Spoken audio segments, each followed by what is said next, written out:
사도행전을 이해하려고 그러면 그 전 성경인 누가복음을 이해해야 사도행전을 더 잘 이해할 수 있습니다. 그러니까 누가복음과 사도행전은 똑같은 저자 의사 누가가 기록한 것입니다. 누가복음 마지막 장의 24장에 보면 예수님께서 성령을 보내주실 것을 말씀하셨습니다. 그래서 누가복음 24장 47절에서 49절 말씀에 보면 또 그의 이름으로 죄 사함을 받게 하는 회개가, 복음을 이야기하고 있는 거죠. 죄를 용서함을 받게 하는 회개가 예루살렘에서 시작하여 모든 족속에게 전파될 것이다. 그리고 그 제자들을 향하여서 예수님께서 성천하시기 전에 너희들은 이 일의 정인이다 라고 말합니다. 정인이 대단히 중요하죠. 정인은 본 사실만을 말해야 됩니다. 위정을 하면 안 됩니다.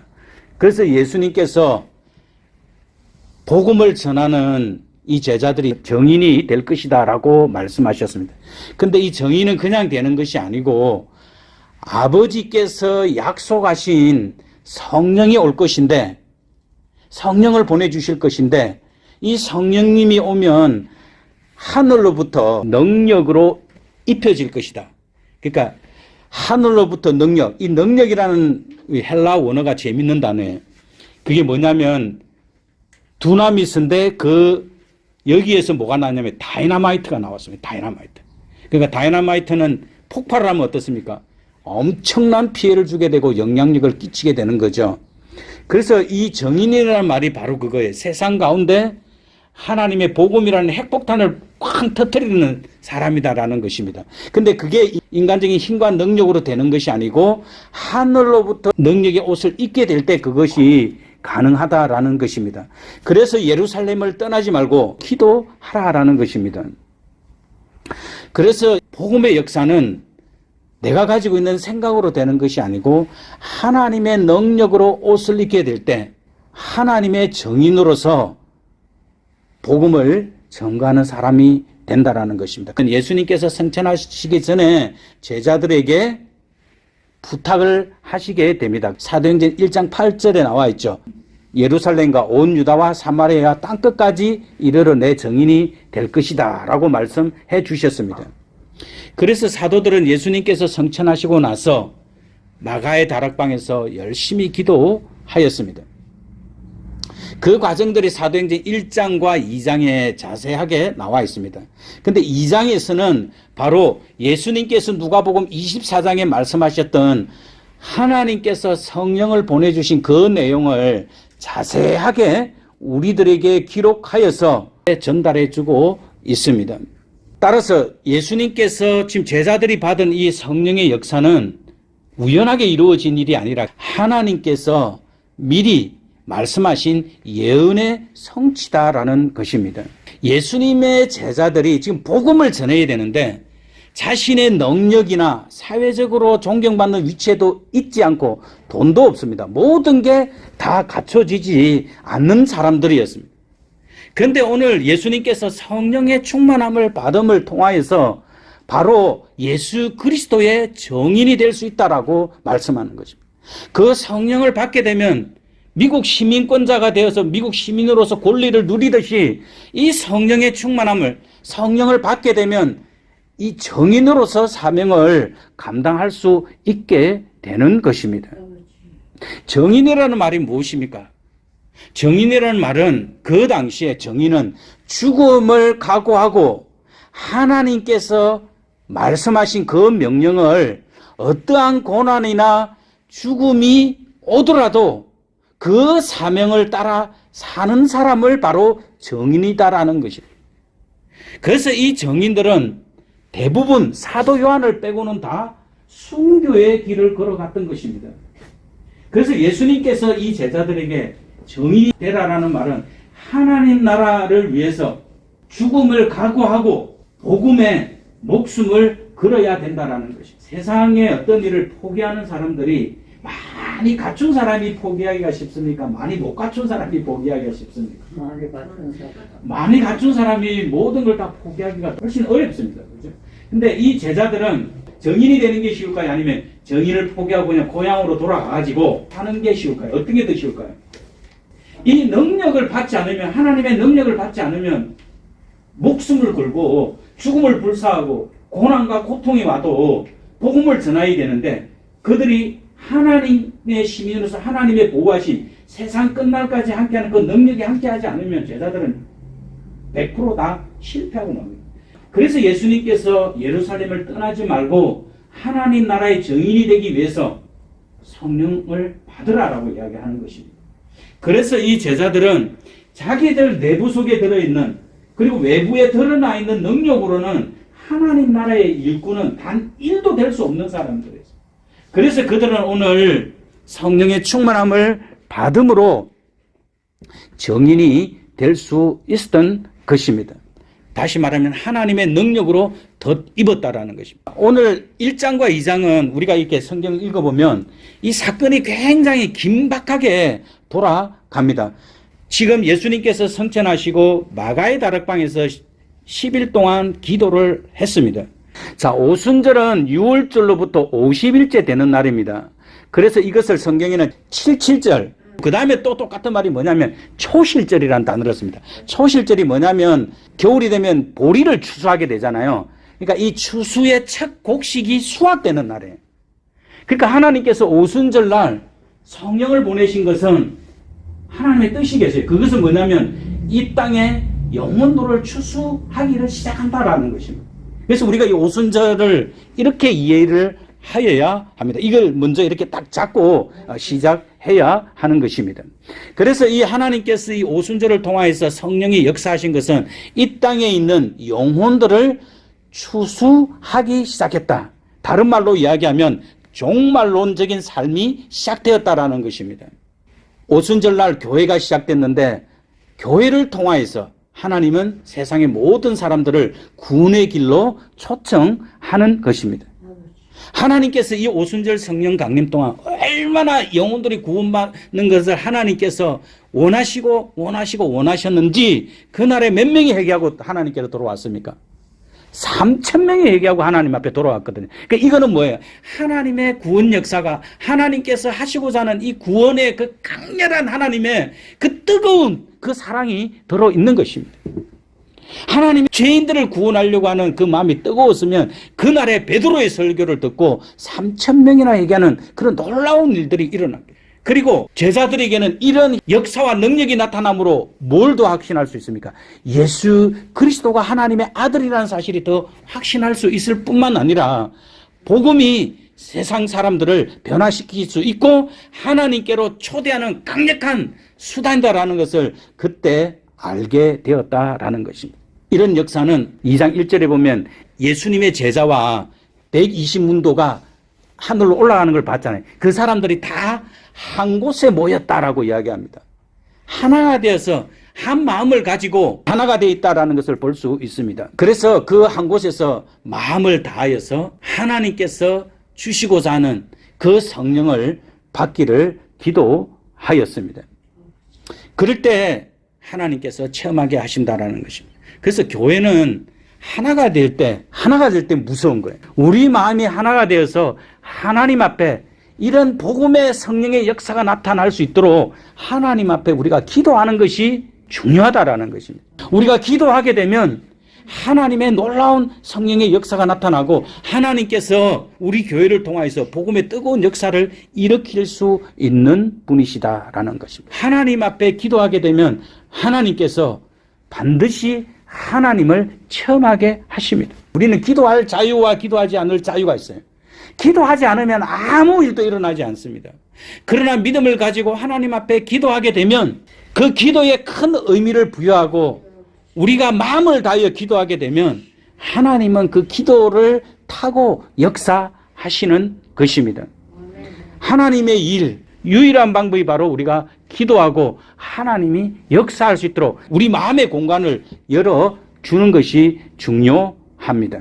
이 성령의 역사는 구약 성경에도 예언이 되어 있었습니다. 오늘 베드로가 요엘서를 인용하잖아요.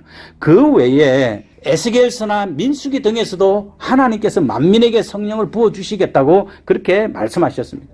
그리고 여자가 낳은 자 중에 가장 큰 자였던 세례 요한도 나는 물로 세례를 주거니와 나보다 더 능력이 많으신 이가 오시는데 그는 불과 성령으로 세례를 줄 것을 말씀하셨고 예수님도 성령으로 세례를 줄 것을 말씀하셨습니다.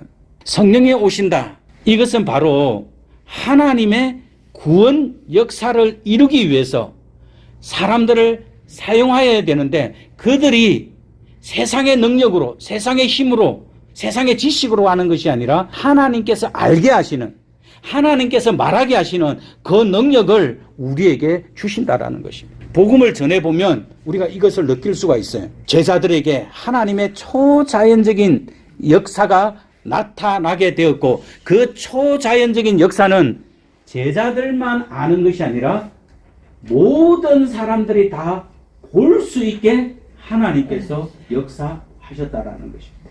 이스라엘 백성들이 십계명을 받을 때 하나님이 그들에게 징조를 보였을 때 소리와 천둥 소리가 났습니다. 하나님의 임재를 이스라엘 백성 공동체가 전부 다 알았어요. 이 오순절날 성령이 임한 것은 지금 구약시대에 율법을 주셨던 이스라엘 백성들에게 주셨던 그 하나님이 이제는 무엇입니까? 복음을 통하여서 복음으로 하나님이 모든 백성들을 다 부르는 그 징조와 현상이 나타난 것이다라는 것입니다. 우리가 이것을 분명하게 이해를 하여야 합니다. 하나님은 인간 역사 속에 징조를 나타내셔서 우리에게 살아계신 하나님이다라는 것을 깨닫게 합니다. 그 징표가 오늘 보면 급하고 강한 바람 같은 소리다라고 그렇게 말합니다. 그리고 하나 더는 불의 혀처럼 갈라지는 그 현상이 나타났다라는 것입니다. 하나님의 생명의 기운이 바람이 싹 불어온 거예요.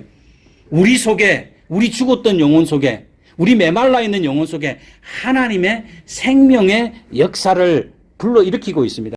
니고데모에게 거듭남을 설명할 때 성령은 바람과 같아 그렇게 이야기하고 있어요. 지금 그 생명을 살리는 기운인 성령의 바람이 지금 불고 있는 것입니다. 이 소리가 큰 소리로 들린 거예요. 누구나 들을 수 있는 그런 소리로 들린 것입니다. 이 강한 성령의 충만함을 입었다라는 것은 방언을 말하고 열광적인 그 신비 체험을 하는 것도 맞아요. 그것도 맞지만 더 중요한 것은 무엇이냐면 성령이 충만함으로 변화된 삶을 살게 되는데 이 세상을 따라 살지 않고 하나님께서 말씀하신 믿음으로 살겠다는 결심이 그들 마음속에 임하는 것입니다. 지금 불이 임하고 바람이 임하는 것은 하나님의 임재인데 그 하나님의 임재는 그것으로 끝나지 않고 우리 마음을 변화시키는데 이 세상은 망하는 세상이구나. 이 세상은 소망이 없구나. 복음 안에서 우리가 살아갈 때 하나님의 생명으로 살 수 있고 영원한 생명을 살구나라는 그런 마음의 변화가 일어나는 것이 성령 충만함입니다. 내 마음속에 성령이 있느냐 없느냐는 내 삶을 살펴보면 알아요. 내가 여전히 세상 좋아하고 세상 것 얻지 못하면 불행해하고 원통하고 화가 나고 이러면 예수 믿는 사람 아니에요. 그런 게 없어도 뭡니까? 내 속에 주 안에 있는 나에게 딴 건시 이스레 이렇게 찬양하면서 사람들은 뭐 손가락에 있는 이 금가락질을 자랑해도 나는 내 속에 있는 세상 어떤 보다 큰 누구를 자랑한다? 예수님을 자랑한다. 이 예수님이 있으니까 너무 기쁘고 너무 감사하고 하나님 앞에 드리는 삶이 너무 귀하고 그리고 남을 위해서 중보하는 기도가 너무 좋고 우리가 이렇게 변화되고 성령을 따라 사는 삶이 바로 성령 충만한 삶이다라는 것이죠. 성령이 충만하면 자기 소원을 이룬다고 그렇게 믿는 사람들이 굉장히 많아요. 그거는 예수를 잘못 믿는 거예요. 예수님이 십자가에 돌아가시기 전에 사실 예수님은 무슨 기도를 해야 맞습니까? 하나님, 나 살려주십시오. 맞잖아. 예수님 그렇게 기도했잖아요. 그거는 뭡니까? 예수님의 뜻이고 예수님의 욕망이에요. 우리도 그런 욕망을 다 가지고 있잖아요. 그 기도가 틀린 거 맞아요. 근데 예수님은 어떻게 이야기했습니까? 내 뜻대로 마옵시고 아버지의 뜻대로 되기를 원하나이다. 이렇게 기도하셨거든요. 그래서 성령이 충만한 사람은 이렇게 하나님 앞에 내 욕심과 내 욕망과 그걸 가지고 기도하다가도 모든 걸 다 내려놓을 수 있는, 그저 하나님만이, 나는 밟히고 나는 남들에게 좀 무시를 당해도 좋습니다. 그러나 내 속에 있는 예수님이 밟히는 것은 참지를 못하는 사람이 성령의 충만함을 받은 사람입니다. 아멘. 아멘. 많은 사람들이 예수 그리스도의 이름이 땅에 떨어졌는데도 그 원통하거나 분해하지 않습니다. 자기의 조그마한 명예가 떨어지면 교회 가서 울고 불고 난리를 칩니다. 그거 해달라고. 그런 어린 신앙에서 우리는 자라서 더 큰 것을 기도할 수 있는 그런 사람들이 되어야 하는 것입니다. 그렇게 하기 위해서는 우리가 하나님 앞에 기도해야 돼요. 자, 이 기도를 지금 제자들이 기도하고 있잖아요. 복음을 어떻게 전해야 될지도 몰라요. 그리고 예수를 증거한다는 자체가 너무나 부끄러운 일이고, 지금 예수를 말하면 국가법은 어떻게 되어 있습니까? 그 당시에 예루살렘 종교법은 예수 예자만 꺼내도 다 사형이에요. 그리고 로마법도 어때요? 예수가 무슨 왕이야? 로마 황제가 왕인데. 그러니까 예수를 증거하면 그냥 죽는 거예요. 그러니까 그들이 어떻습니까? 그 무슨 기도를 해야 될지 알지 못하잖아요. 복음을 전하긴 해야 되는데 못하잖아요. 그러니까 오늘 어떻게 하나님이 역사합니까? 성령이 말하게 하심을 따라 다른 방언으로 말하는 거거든요.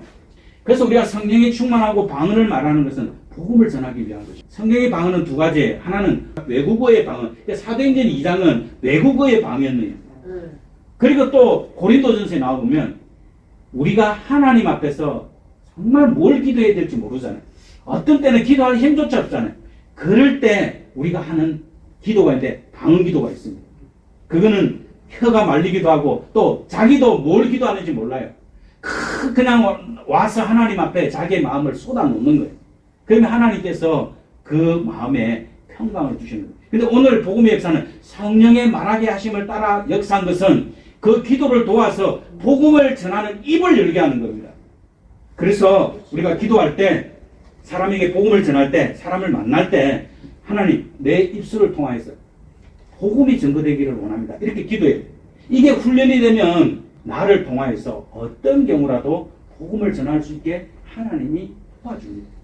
오늘 제자들이 그랬잖아요. 죽음의 위협 앞에서 유대인들에게 아니면 비유대인들에게 어떻게 복음을 전해요? 근데 오늘 성령의 말하게 하심을 따라서 말하기 시작했는데 그 말이 뭐가 되었다? 복음이 된 거예요. 복음이. 그러니까 내가 나가서 사람을 만나면 그 사람을 진정으로 사랑하고 구원시켜야 되겠다고 생각해서 그 사람을 만나서 말하면 내가 말하는 것이 아니라 내 속에 있는 성령님께서 말하게 하셔서 그 사람을 예수 믿게 하는, 예수를 알게 하는 그런 역사가 나타난다는 것입니다. 그것이 복음의 역사입니다. 그것이 하나님께서 진정으로 정인이 되게 하기 위한 그 수단으로 우리를 그렇게 하나님께서 쓰시는 것입니다.